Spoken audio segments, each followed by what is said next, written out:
No worries.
All right, and welcome to the Australian AusCycling Esports Series for 2022.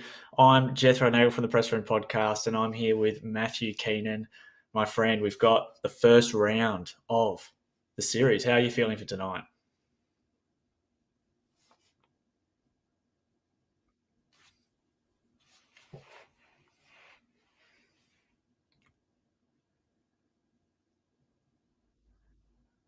And it looks like we're just waiting for Matt to just sort out his sound, but I'm sure he is absolutely pumped, and we're going to hear from him very, very shortly.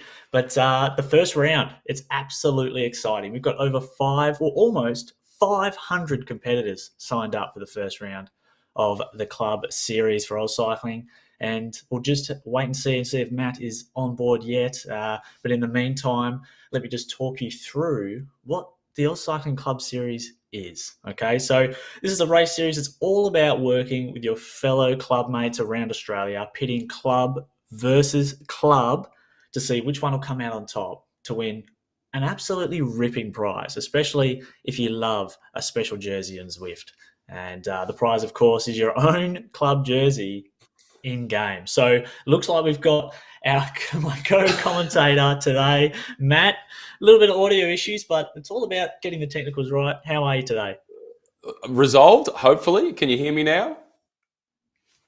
Loud and clear, mate. Absolutely. Excellent. Well, we're off to a much better start the second time around. And as you just introduced the series, it's sensational being able to get that club, that real life club jersey, to win that and actually have it and use that on Zwift. And on a lot of the rides that I do, I often see the St Kilda Cycling Club jersey. And I'm a little jealous of that. It's a really big club. The club that I rode for as a kid was the Northcote Cycling Club. And we had maybe 30 to 40 members. And we had the velodrome that all the big races were held on, like the Austral Wheel Race, the Melbourne Cup on Wheels, etc. But sure, we were small in numbers, Jethro, but we had some quality. We had Gary Niewon, the Niewon family were there, triple world champion on the track. And we had this guy by the name of Cadell Evans. Cadell Evans was a member of our club as well, so it made it really hard to win a club championship.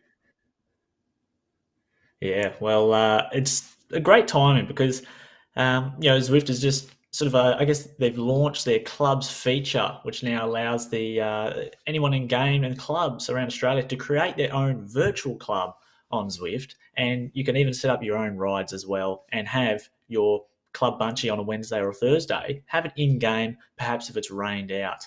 But yeah, certainly a great feature. And my personal club here in WA, Rouchards, has just set up their club feature. So we've got our first group ride next Wednesday. But I guess we should turn our attention to the racing today, Matt. Perhaps we should talk about the course. Yeah, well, the course today, this is one of my favourites. This is France R.G.V, and it takes in some of the iconic images that we do see in the Tour de France, including the famous Pont de Gare, which featured in the Tour in 2018. And Jethro, in the commentary position, we get the notes on all the major monuments, and the French broadcast were obviously delighted about this old viaduct. And it was on the broadcast, I think, for around about 15 minutes worth of the stage.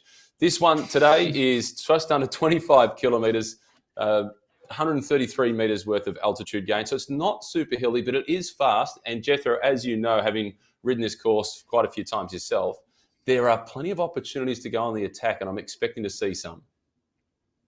Yeah, certainly. It's going to be really interesting. They've started round one with a course that I guess you could say it's certainly a sprinter's course, and in fact, RGV. If anyone actually realised or wants to know what that means, it actually stands for Route Grande Vitesse. It's a pronunciation in France, which translates to high speed road. So that certainly indicates it's going to be a quick course, and the launch pad's obviously the KOM. It's a short KOM. It's 400 meters, 5%. They're going to roll into it and really probably only feel the incline of the trainer, with about 250 to go, and then it flattens out over the top. But there's a sprint point before that on the pavé, which is a really cool feature, at about 10 Ks to go, 10 Ks into the race. Then they hit that KOM that you were talking about, and I'm sure the notes you were sent for the Tour de France on that particular day were like a phone book. And following that, the sprint after the KOM is about 17 kilometres in. So that middle part of the course is going to be action-packed, that's for sure. Yeah, it's all important to pick up the points to get yourself that opportunity for your club to have the jersey in-game. We're just on about 2 minutes away from the racing getting underway. So all the riders, they'll be in the pens. And you know how important it is getting the warm-up right. You want to be just a little bit sweaty when the clock is doing that final 10-second countdown. You certainly do. And when I was just logging in to see the numbers of the rides, and Zwift tells you who your friends and people that you follow in the game, who's actually riding. And I checked this at about 3 o'clock, and I saw some of the people on the start list today, Matt, that were already riding with an hour to go. So I guess, well, sometimes with the hard starts in the Zwift racing that we all know of, we love and hate, the warm-up is very, very important. And the timing of the warm-up in Zwift as well, Matt, is very important. You can't just start when the ticker goes to 0. You've got to kind of ramp it up to 300-400 watts as that start line goes. Yeah, you do indeed. And the key is to warm up and not wear out, to get yourself ready to go. And we're just on 30 seconds before they get started. And you're right, it's that timing of the 10-second countdown and getting the motor going. It's a bit like one of those old cartoons, when the legs are going, and then you get ready to roll. Like Roadrunner, ready to move out of the gates.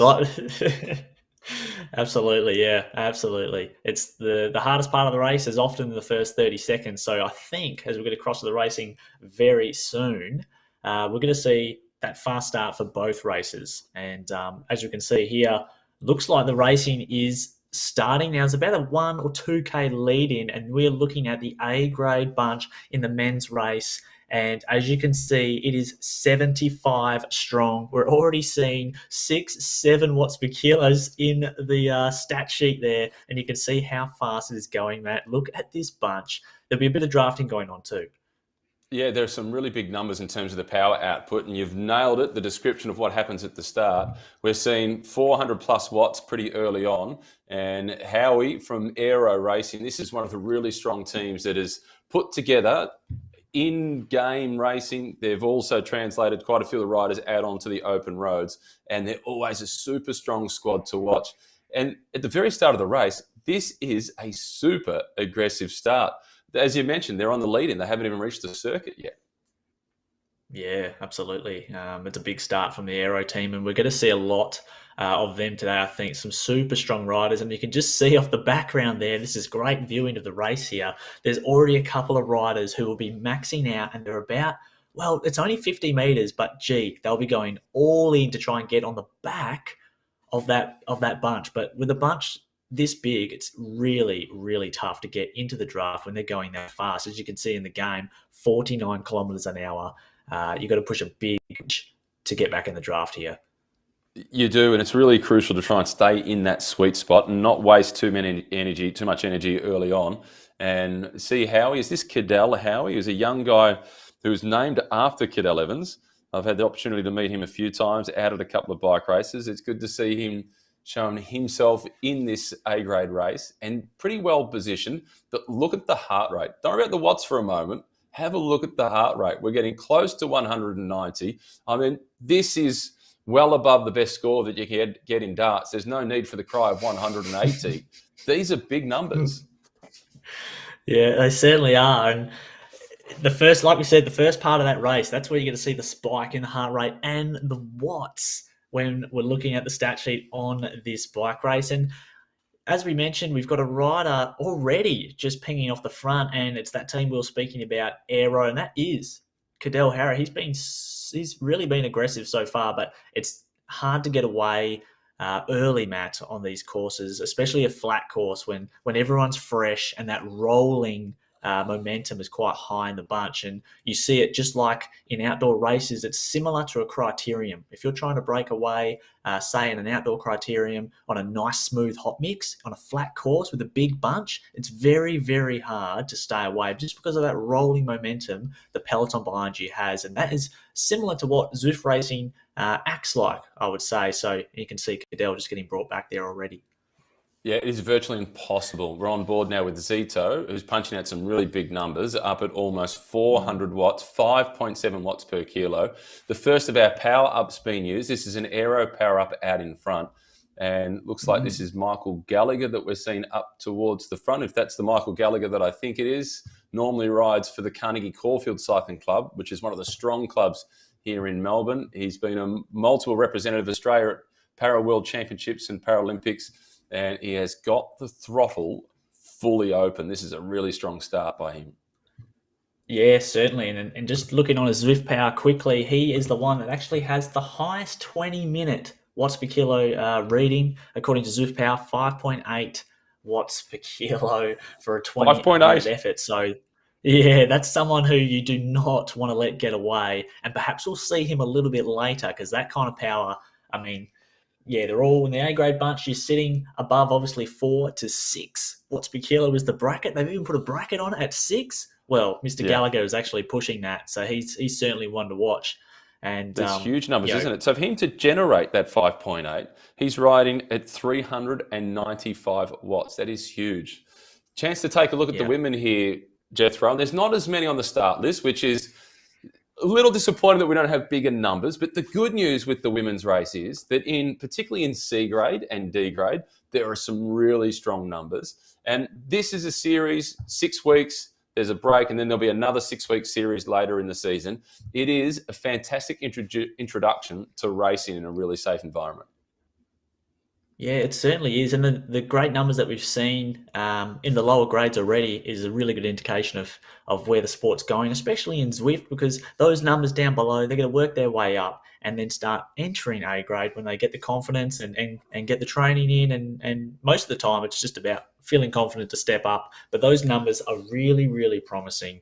And, there's a category for everyone in Zwift. You don't have to be racing A grade. You can have your own racing experience against people of your own ability in your own grade, which is fantastic. But as we're looking at the racing on board with Kate Spicy, which I absolutely love, that's a great name. And we're looking at maybe a bunch of 7 here, Matt. And, we looked at the bunch in the men's, which is 70 strong. And we've got, it looks like we've got 14 on the line here, but 7 out front. The racing with less numbers, Matt, in Zwift is often more exciting because the draft you get in the bunch, it's a lot shorter and there's a lot less. Yeah, it is a lot more difficult. What I like about Kate Spicy is on Zwift Power, next to her name, she's got a little chili. How do you get the chili next to your name on Zwift Power? I need one of those. That's sensational. I just noticed that myself. Yeah, the chili. It's a shame it doesn't come up in game, but it's very interesting indeed. And you can see the bike choice as well, if we could talk about that for a moment. Obviously, we have the Yeah. flat course, the bike setups. If you're not aware of this on Zwift, there are faster and slower bikes for different courses. Now, when you choose your equipment on the game, it has ratings with 0 to 5 stars. And there are many bikes that are classified as, say, 4-star speed and 4-star aero, but there are actually differences between. And Zwift Insider has done testing, and they found out that one of the fastest bikes out there is, of course, the Tron bike that we see, as Kate Spicy is just closing in a little move, and also the S-Works Venge. So between the Tron and the Venge, we're going to be seeing a lot of those bikes in the bunches today. And Kate is certainly using her Tron bike to an advantage, and she's pushing out 4 watts per kilo, just trying to get away and spice it up a little, I suppose, man. Yeah, and as you look for experience in this, I'm tipping that the Tron is the choice. That is generally my choice of bike when I'm riding events on Zwift. And Kate is a level 50 Zwifter. So she's got plenty of Ks in her legs on Zwift, so she should know exactly what she's doing. But this is one of those moments, Jethro, that you alluded to earlier on with the smaller group. When the reaction comes, you don't have that time to get absorbed by big peloton, pick up the draft, and then slot back in. You've got to up your reaction pretty quickly and make sure that you get on the wheel straight away. Because as you know, like a 1 second gap on Zwift, and you can have the wind in your face virtually, and it feels very real when you're at home in the garage. Absolutely. And, I was racing last week, or actually a couple of weeks ago, on the Zwift Racing League, which is a really good platform, and we were doing the team's time trial. Now, the tip to the team's time trial when you're rolling off is actually to sprint out of the saddle when you get to the second last rider who's coming through on the bunch. Otherwise, you'll miss it and you won't be able to get in the draft. And that's kind of that's sort of the window a smaller bunch like the women's grade today is operating in. When there is an attack, if you've missed that sprint, and that gap when the last or second last rider passes you, it's going to be very hard to get back on. But we're just going to cross to the men's race now. We've got 3 riders just chinging off the front that we might have a look at very soon. And 4 just across the bridge there on the coastline. All of them have got the deep dish wheels, the Zip 808s by the looks of it, Tron bikes, and the bunch is menacing, Matt. They are not going to let this one get away. Look at the wattages we're seeing here. And here's some serious horsepower. This is Drew Ginn at the front, and he's a multiple Olympic Games gold medalist in rowing. He's tried to set the 24-hour world record at the Brunswick Velodrome a few years ago. And ironically, Jethro, when he did that, you'd think of velodrome. You're not thinking altitude gain, right? You're with me on that one? Yeah. He had 1,800 meters worth of altitude gain riding around the velodrome for 24 hours. He picked the wrong velodrome. Certainly did, and maybe you could have followed the black line a little closer. Perhaps he's at the top of the track too much. He started to fall asleep, maybe. But we're seeing the bunch. Brunswick Cycling Club. Look at the numbers he's putting out. He's at 500 watts. He's at 5. He's a big man. He weighs around. I think he probably weighs around about 85 kilos or so. He's a big, powerful guy. He's 40. I think he's 46 or 47 years of age. Drew Ginn. If you follow him on Strava, he's out in the ocean half the time on a paddle boat. He's, as I mentioned, Olympic Games gold medalist, part of the awesome foursome. But this guy does not even sit down and watch television. I'm convinced of it. He may as well not own a couch. He's consistently on the move, and he's an inspiration for those of us who are over 40. Yeah, absolutely. And rowing's one of those sports, Matt, that we've seen as a great translator to cycling, or at least aerobic ability. And, there's been a few rowers that have obviously translated to cycling and vice versa. Thinking of guys like Cameron Worth, who rides for Ineos Grenadiers and is obviously an Ironman and one of the best out there, but also was an Olympian in rowing. And there was also a New Zealander, Mackenzie, or a similar name as well, who crossed over and was a national individual time trial champion. And that sort of aerobic engine that they like to mention with rowers, that is certainly an attribute that is handy when it comes to Zwift because, you do spend a lot of racing, a lot of time in the racing at, your aerobic threshold or above. Yeah, well, Drew himself was a Oceania individual time trial champion. He won that title. Perhaps that was only a couple of years after he retired from rowing. I know that he's FTP now on doing the test on Zwift is up into the low 400s. And Cameron Worth is the best example. Olympic Games representative in 2004. He finished Paris-Roubaix on the weekend, part of the support crew for Dylan Van Baarle, who won. And he's one of the contenders for the Hawaiian Ironman. I hope he can't dance because he's good at everything else. He certainly is. He was a late into Paris-Roubaix, I understand, as well. And Yeah. I was listening to another podcast recently, and Luke Rowe and Geraint Thomas were saying they didn't even expect Worthy to get past the first sector, but he got well and truly into the race. And, we're just seeing now a little bit of a tick off the front here by 2 riders, by 3 riders. And again, the bunch just rolls up into them and swallows them up. And with Zwift, when it comes to the drafting, there is an art to it, like we spoke about just before. It's a little bit like trying to find the sweet spot. You don't want to pedal too hard to find yourself on the front of that moving bunch, just as it snakes its way through the France roads. But you don't want to pedal too less. You find yourself out the back, like this rider in the sort of navy purple kit at the back there, almost Bora Hansgrohe-esque. That is going to hurt. You need to find that sweet spot and, just sort of settle in. Which is, you got Mashed Potato there too from the Evo team. That's an interesting name. Certainly there's no bowl of mashed potato next to his name.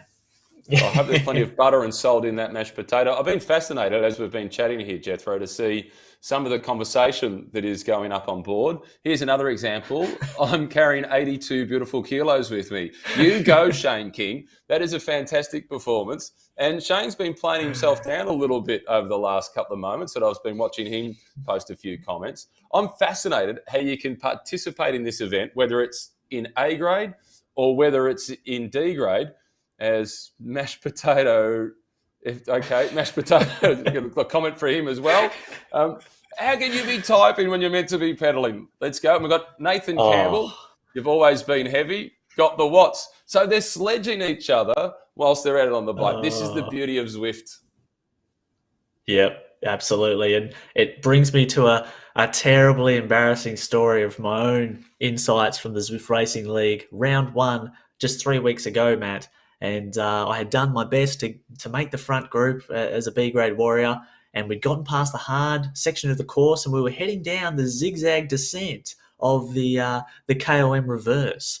And everyone started getting in the chat a little bit of, a little bit of cricket talk. And I thought, I'll get amongst this. And I typed, well, guys, I've just pulled my cat off the trainer. Now it's time for me to clip in and get started. And by the time I'd sent that message, I'd been dropped from the group on the descent, and I didn't get back on.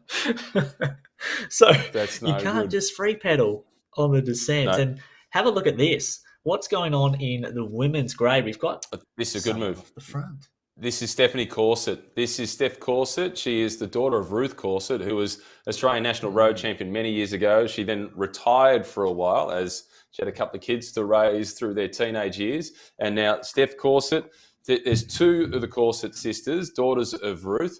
And Ruth was an Australian representative at World Championships, and her daughters are following suit.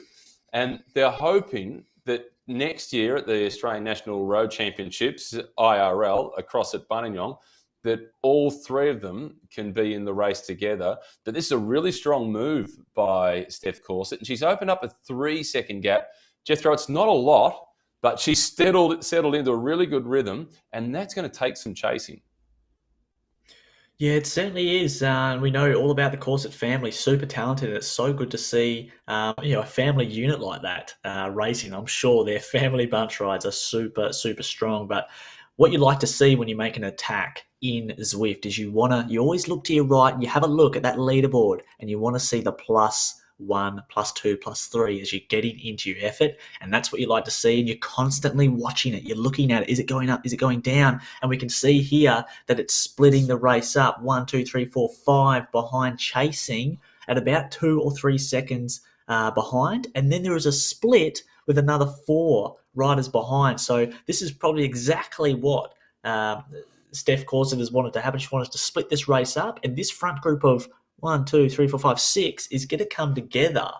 And that's the exciting racing. And all it takes is just 4.5, 5 watts per kilo to split it up if you don't mind. But again, that chase back to the group takes a long time and a lot of effort. So that's really cool to see a bit of action happening in the women's. Yeah, Bemrose and Spicy are leading the chase to close things down. Back across to the men with Partridge, Madsen. They're not too far away from hitting the climb. And this is where you can get an opportunity really to start to open up a gap. I wonder, Jethro, if anybody's going to take the risk of going on the move, as they're not quite halfway through this race yet. Yeah, well, this is probably it. We're going to see a few power-ups happen here because this is really the climbers approaching. And you can see just on the map, it is a bit of a snake and it's about 5% average. Now let's have a look and see if we see any power-ups. And we do. We've got the feather rolling up. Plenty of riders just activating that, trying to get the most out of it. Again, it's timing. Popping that feather off when it's at 0% advantage, like we're seeing just now, you're not getting a lot of advantage, but it can help you get a bit of a break. And now we'll see a little bit of a split. Look at these watts per kilos happening. This is 9.5 in the tens to get away. This is Mr. J Hunt. We'll see who that is kicking off, but it's splitting the race up. And look at the powers lighting up. 10 watts per kilo, it is on, and there's going to be a stretching of the bunch. If you can see in the map on the right-hand side, top right, it is all in one line. And once you start to see gaps in those circles, Matt, you know it's on. Yeah, and MO it was that led them across, but the quickest time up the climb was 31.92 seconds. O went over in 32.22. So got to the KOM point first, but not necessarily the quickest time up the climb. That was brutally quick. And we saw some big numbers, some huge power output, and take a look at the way the bunch is strung out. This is reminiscent of what we see in real life. And Jethro, as you know, commentate on a bike race, you see the helicopter shot, and when it's in single file, you don't even need to look at the watts. You know that it is on.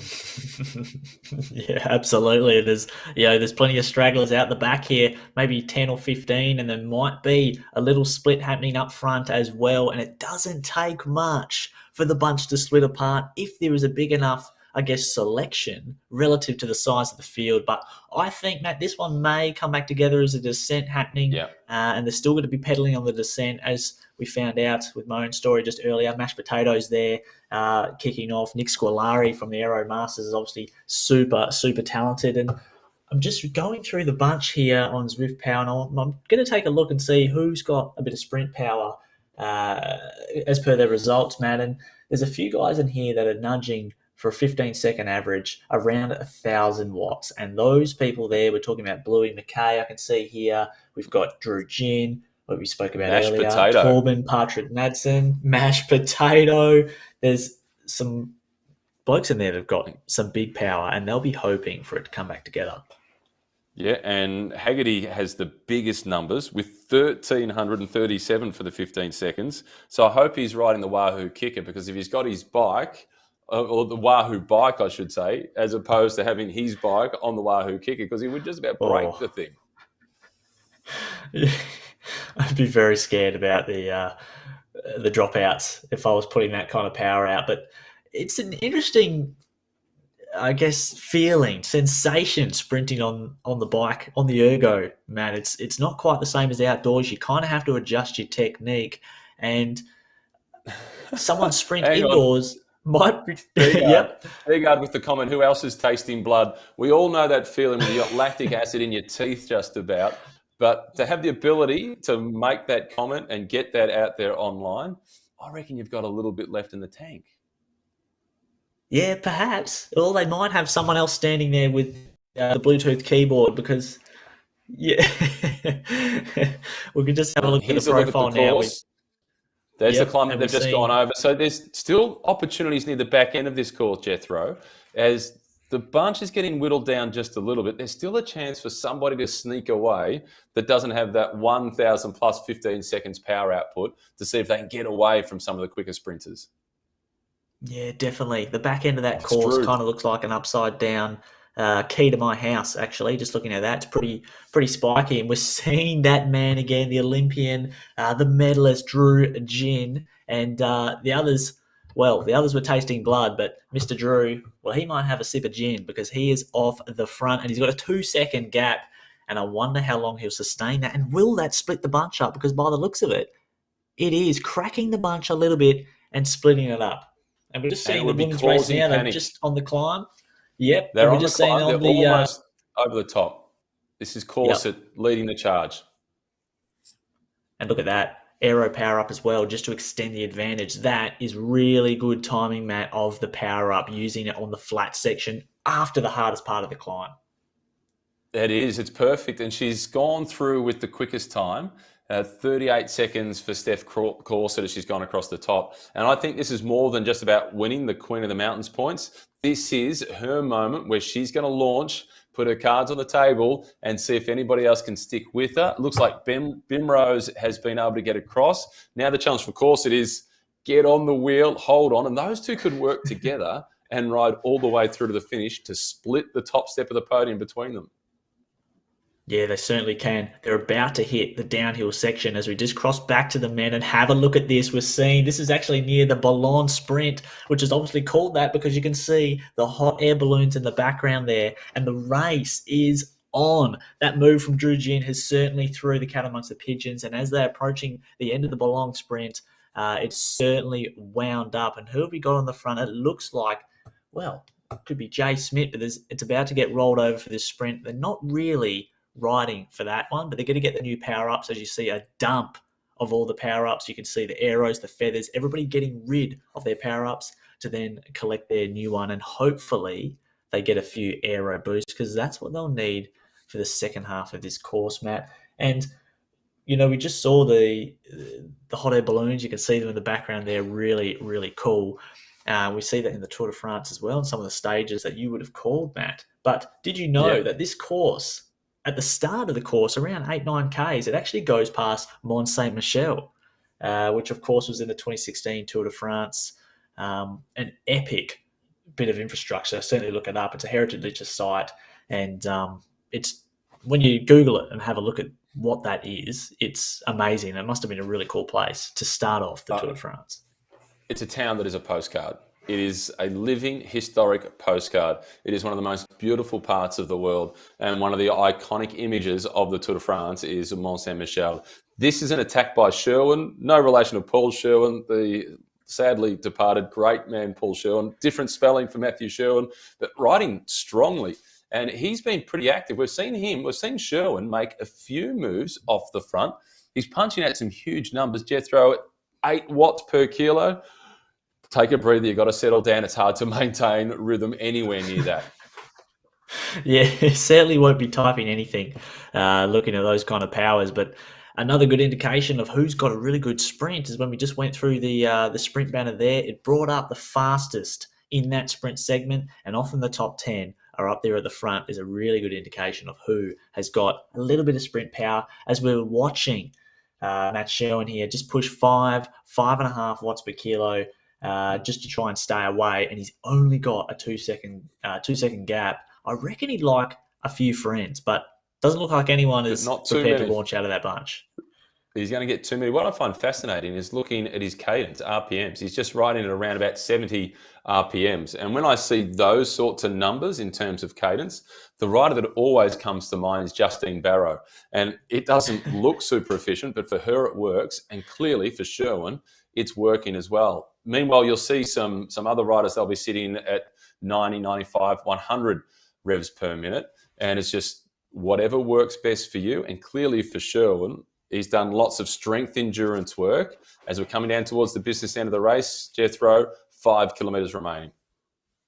5 kilometres remaining, and we've got Cadel Howie again. A little bit of a counter attack, just on a little roll, and you can see Nick Squilari there. The Aero team have 3 in this front little move, and it was a slight riser with a downhill. It is like a team time trial. There's a couple of fish in the middle there, but no mashed potato in this meal. And with not that long to go, this is a dangerous move with 3 of the strongest teams in this move of now. Looks like 7. And have a look at some of the bike setups. We've got disc wheels. We've got Tron bikes as the bunch comes back together. But we saw the profile of this course, Matt, at the back end was like an upside down key or a toothbrush that's missing a few bristles. And we can tell that these risers, like we're seeing now, 4%, are going to hurt the bunch. And there's launch pads galore with only 4K to go. As we're seeing power ups being used, this is the drafting power up here from the rider up front. We'll get their names soon. It's This is Mick of course Gallagher. Gallagher again. He does not want to sprint. This man, Matt. No, he is powerful, but he's not a sprinter. He's a fantastic time trialist. He's been very good on the track in the individual pursuit, and he has got perseverance. He's currently punching out 6.5 watts per kilo, close to 7. That's only sustainable for a minute or two. His heart rate is high. But we spoke before about the cadence with Sherwin at about 70. Look at the cadence of Gallagher. He's at the other end of the spectrum. He's above 100 the whole time, pushing close to 105. And I really like the momentum that Gallagher's been able to build up. And it's Sherwin who's leading the chase. He's not just leading the chase. He's trying to get across. When you see those numbers light up, 6 watts per kilo, Gallagher's trying to hold, and that's what it takes to try and get away. And here comes Nick Scolari. He's going to go over the top of Sherwin, and he's got another rider giving him a little bit of a draft. He can get in the wheel of K. Bratz, and this is a dangerous move. Look at the speed from this rider in the purple Tron bike, and this is a very dangerous move. It's on an incline. It's a little bit of a roller. There's 3 up front now, but the bunch is still quite large. And I think, Matt, there's quite a few riders that we haven't seen touch the wind yet, but we certainly can see the riders that do not want to sprint, and Aero is one of those. Yep.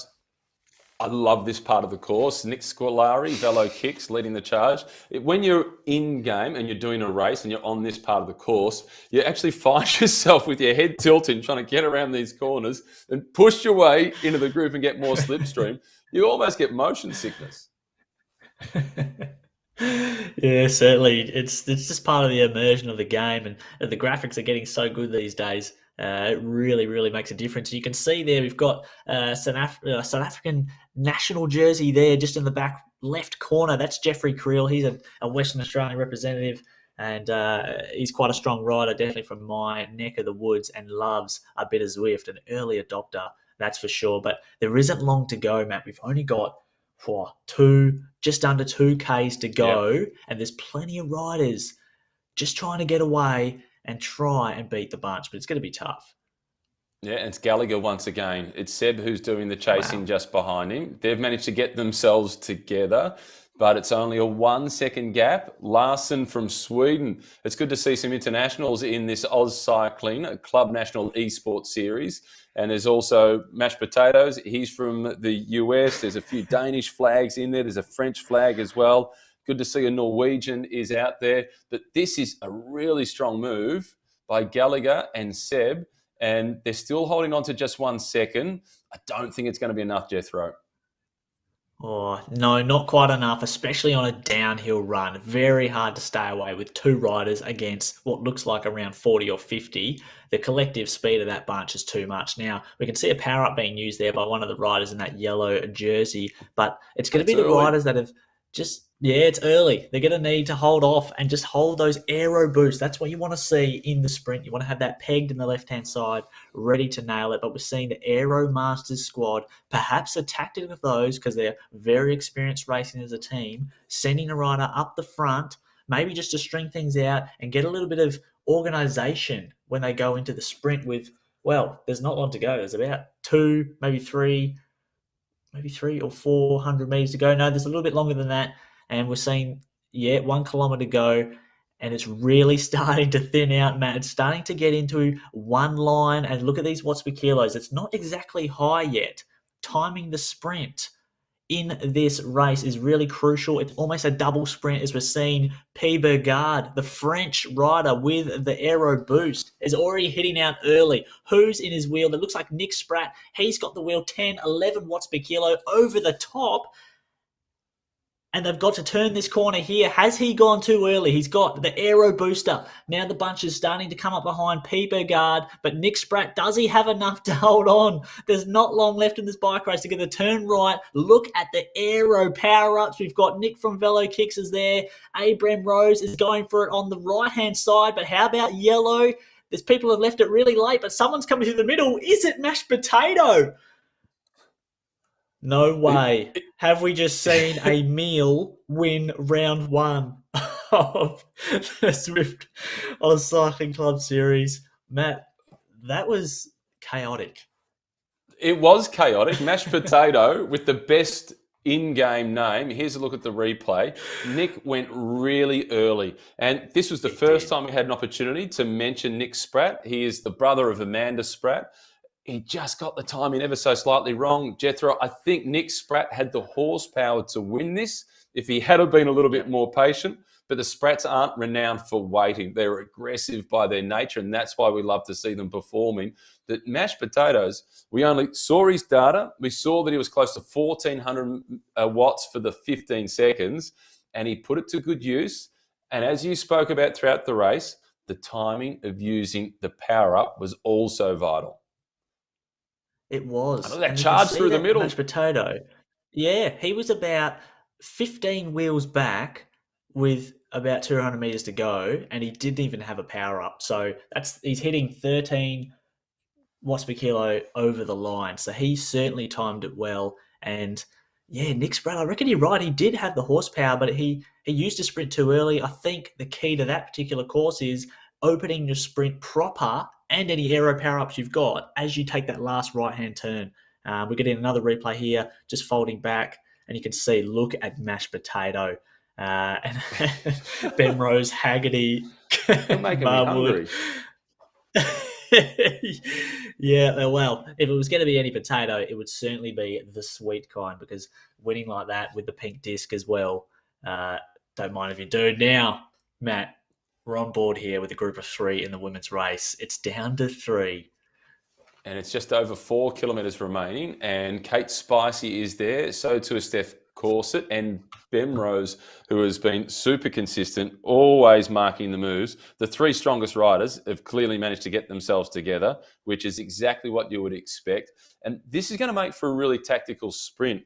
And we saw the importance in the previous race of the benefit of getting the timing right. As we see Kate Spicey, Jessica Bemrose and Steph Corset, the 3 riders out in front with a pretty handy lead, 35 seconds to the next chaser. Yeah, certainly. So that front podium is locked in, no doubt about that. And just looking at the wattages there, they're just keeping the pace high. They certainly are not sort of, I guess, watching each other as you might see in a finale of a race with a breakaway late. They're still on that 3 to 4 watts per kilo. So they're just keeping the pace high, taking turns to ensure they maintain that gap. But it's only going up because those riders behind are actually fragmented and riding solo. We've got one rider in a drift at 38 seconds back, 49 seconds back, and so on. So the winner is going to come from this group. And if we look at some of the sprint numbers on Zwift Power, which is some of the data we have live to have a look, Jessica Bemrose, she's operating on around 11 and a half watts per kilo for 15 seconds in a sprint. Kate Spicey's also got a bit of chili at 10 watts per kilo at her best ranked sprint. And just looking at Stephanie Corset, wow, she can push out around 12 watts per kilo. That is certainly moving. But Steph Corset also has, and she's got the ability to put out 5 watts per kilo for 20 minutes. And I wonder, will she use some of that power here? There certainly isn't 20 minutes left. There's less than 2. No, well, she's used plenty of power already. She's the one that forced the issue on the Queen of the Mountains climb as they went past the Pont de Gare. She's the one that forced the breakaway earlier on. So she's trying to take a little bit of the sting out of the tail of the other 2 riders in the move with her. You've gone through what their wattage is per kilo for that 15 seconds. It's really fascinating to look at the actual raw power numbers themselves. The 3 of them are separated by just 4 watts. Their weight obviously separates them a little bit, but it's 636 watts for Steph Corset. It's 637 for Jessica Bemrose, and it's 640 for Kate Spicey. So in raw power numbers, that is as tight as it can get. So power to weight, it comes down to the weight once again. As we see Spicey making a move. She's putting the pressure on. Oh, yeah. Oh, she is. Look at this, 6-7 watts per kilo to close that gap. We're watching Spicey in the green, Jessica Bemrose in the purple, and Steph Corset has found herself off the back with no lights on her bike. That's right. Looks like we've got, well, it's a bit of licorice, all sorts, the purple and green kind, because Kate and Jessica now have a proper gap. And look at Stephanie Corset stomping the pedals, 9, 10, 11 watts per kilo. She's giving up her sprint mat to get back on. It looks like she might roll back onto the back of them. But how much has this cost all three of these bunches? Now, I wonder, will Steph use the momentum she's gathered here as it goes downhill? Will she go over the top? She's still stomping. No, she's But just look at the had drop a in breather. wattage. Look at the wattage. The Yes. wattage has gone down to 3. Wow. She has kicked the clutch in. That was an all-out sprint to Wow. close it down. They're inside the last couple of kilometres. So that's a good move, though, by Spicy and Bemrose to put Corset under pressure. As you went through the power numbers before, she's got the highest watts per kilo for 15 seconds. So that was a use of those watts. And there's only so many candles you can burn. So the youngster in the group has been really challenged by the 2 more experienced riders, not too far away from seeing this sprint light up. Oh, absolutely. And we noticed in the men's race, it was who left their sprint to after that right-hand turn. I wonder, will we see anyone go too early like we saw in the men's? But with 3, you can play it a lot more coy.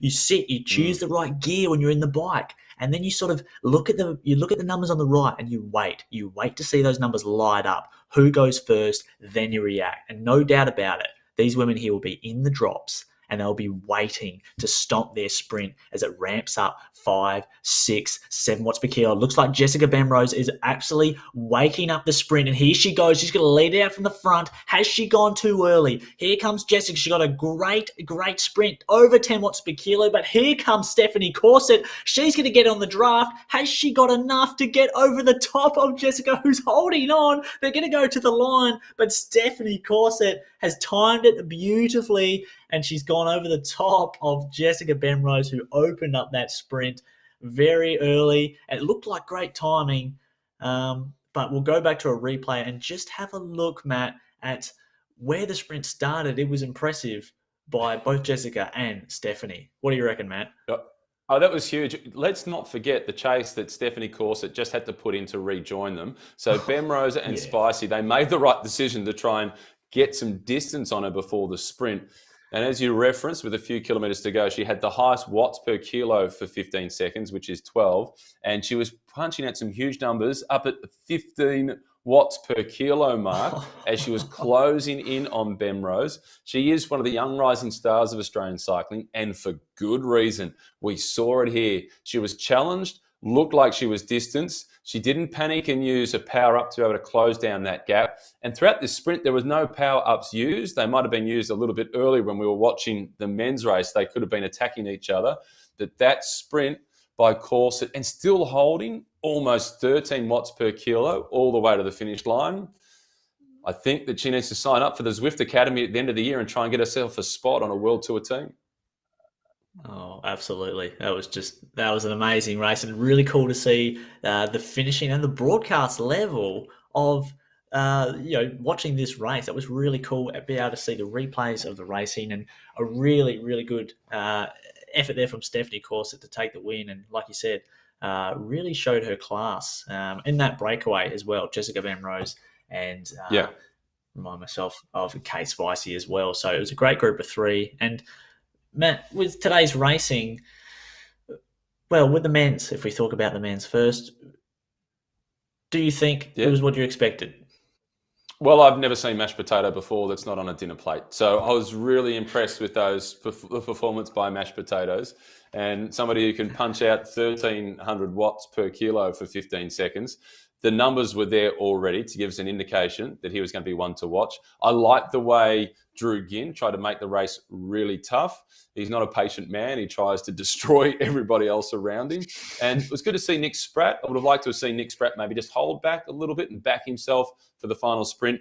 Next week, it's around Mercury Island. It's the Wandering Flats. So maybe Nick can take something out of the fact today that he was one of the strongest guys there and he can potentially win this. And another Nick Scolari, I liked how aggressive he was. But we certainly saw the future of Australian cycling with Steph Corset in the women's race. Another highlight for me, Jethro, was hearing the excitement of our producer, Anna, all the way over in New Zealand, going, oh, look at those numbers. We need to put her in commentary next week. Yeah, we might need to throw to her as a bit of a We have boundary to. operator. That's what I think. But we can see the results get brought up. We'll just have a look and see in the men's. We've got Nick Scolari in third position. Or sorry, was that Nick Spratt? Or it might be Nick Scolari. It is from Velo Kicks. Adam Yep. Benrose. So another Benrose on the podium. That's a pretty good day out for the Benrose household. And Kyle Marwood. Now, we saw Mashed Potato take the victory, but he was a US competitor. And second place, Joshua Haggerty, was from Yeah. NZ. And third place in the race was actually from Japan. So it's the first three ranked Australian. Aussies. And here we see Kyle Marwood, Adam Benrose, and And Nick Scolari. So Kyle Marwood's a good bike rider. He's got some really good results throughout his career, and he's got plenty of horsepower. He's been strong on the track, strong on the road, and the National Road Series level. So it's a really good start for him to the series, with 5 races to go in this first of the series. At this time of the year, there's another 6 races in the second part of the year. But I love that we've got the internationals in there and take it up to the next level, and we can really see where the local guys are at in this race, and a good performance by Kyle to take that one out. yeah, absolutely. And they threw it up and really caused a lot of hurt for everyone else as well in the women's results. We obviously know Kate Spicy, who was really aggressive early with that chili next to her name. Jessica Benrose, so the Benrose family, just operating on 2 silver medals. I know they'll want gold for the next race. And Stephanie Corset, the winner of round 1 in the women's grade. And a great race from everyone, and like we mentioned at the start of the race, is the women's racing was very aggressive early. With less riders, only 7 riders lined Yeah. up. It was always going to be a race that would split up like that. Versus the men's, there were some equally strong attacks, but that just the mechanics of Zwift, it's too hard to get away with a bunch that big on a course that isn't quite as difficult. So. Expected result, a bunch sprint for the men's and a split up for the women's race. Yeah, and there's nowhere to hide in the women's race. When the group is that small, there's nowhere to hide. What was really good about the women's racing that we didn't get the opportunity to see, but we can take a look at the results, is really good numbers in C grade and D grade.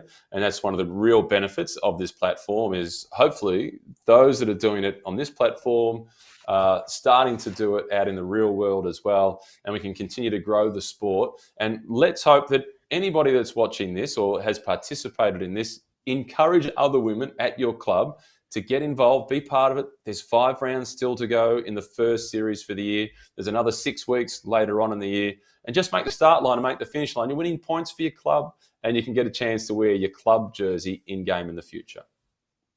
Yeah, absolutely. And all the points matter. It's not just the top grades. It's B down to C and D, of course.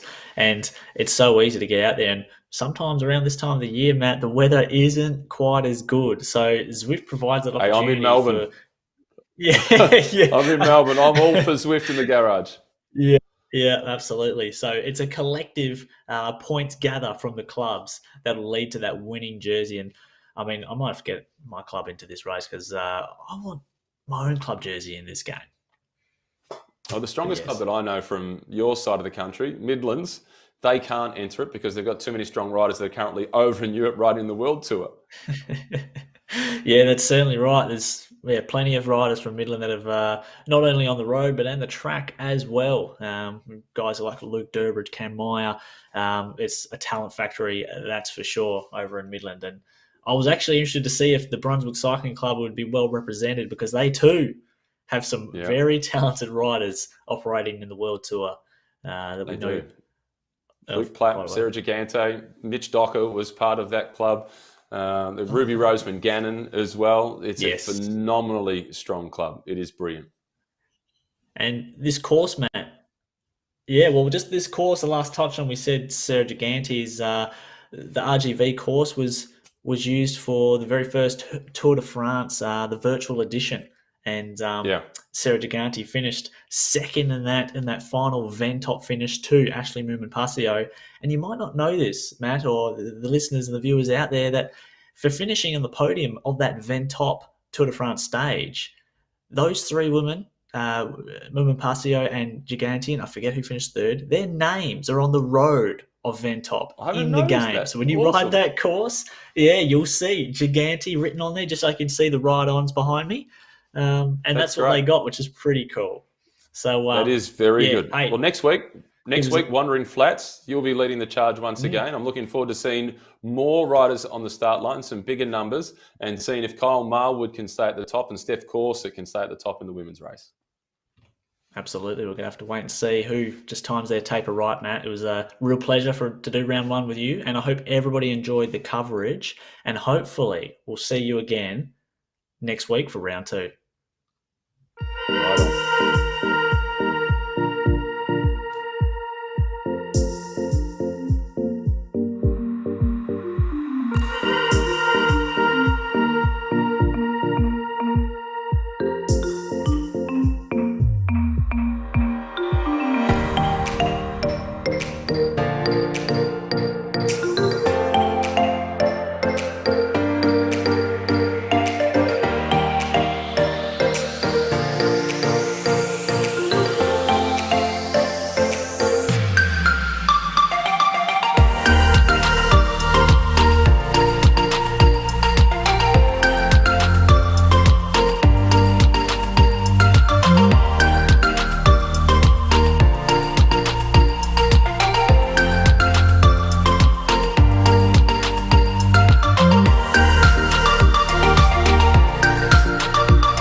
Right on.